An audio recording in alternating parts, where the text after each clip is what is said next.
I am sometimes amazed at how God can bring two people who are so unlike each other in so many ways, and yet the two can create something beautiful. I'm talking about my wife and me. We are polar opposites in so many ways. She loves the company of people, she's very friendly, and I'm shy and I'd rather keep to myself. I tend to think things through, but my wife gets things done. She loves to travel, and I'd rather stay at home. My wife's idea of a vacation is exploring places she hasn't gone to before. My idea of a vacation is lying in bed with a good book. My wife is beautiful, and I am, well, handsome, of course. We are so different, and yet in many ways we complement each other. The areas where my wife is weak in, I tend to be strong in, and vice versa. And we are able to make a lot of difficult things work out when we join forces. And that is, I think, a beautiful thing. And it's amazing how God reveals something of Himself when He created humans in two genders, male and female. This is a mystery that we often do not fully appreciate. In the first chapter of the book of Genesis, we read this passage.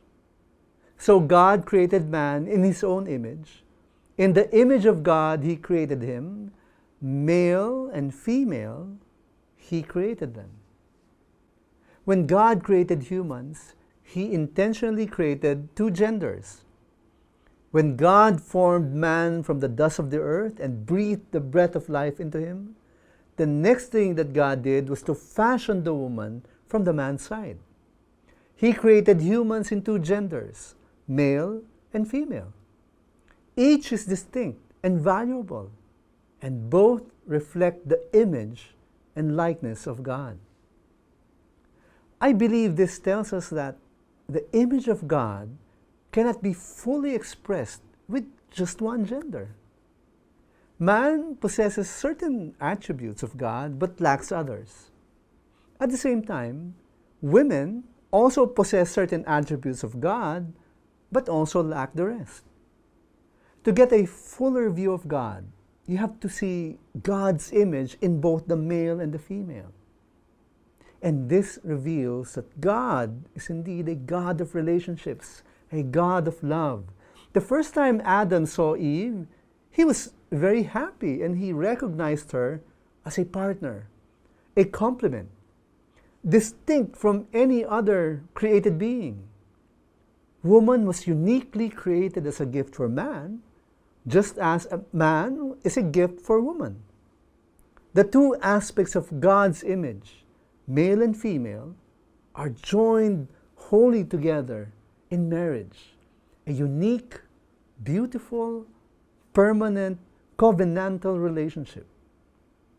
And so we get to see God's image in a more profound way as we ponder on God's design for marriage and family. A husband and wife come together in marriage, joining to each other in body, soul, and spirit. And out of that union comes forth new life, children. That's why Christians have such a high regard for men, women, and children, all of life. We celebrate and honor the image of God in each person. Male and female, personhood, sexuality, relationships, and marriage contain so much that's good. And all that goodness points to God and reveals the goodness of His character.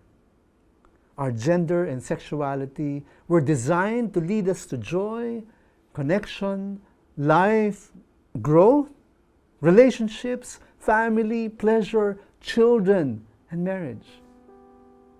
And as we begin to have a better appreciation for who God is and what He is like, as we see His image in both man and woman, do keep in mind, faith matters too.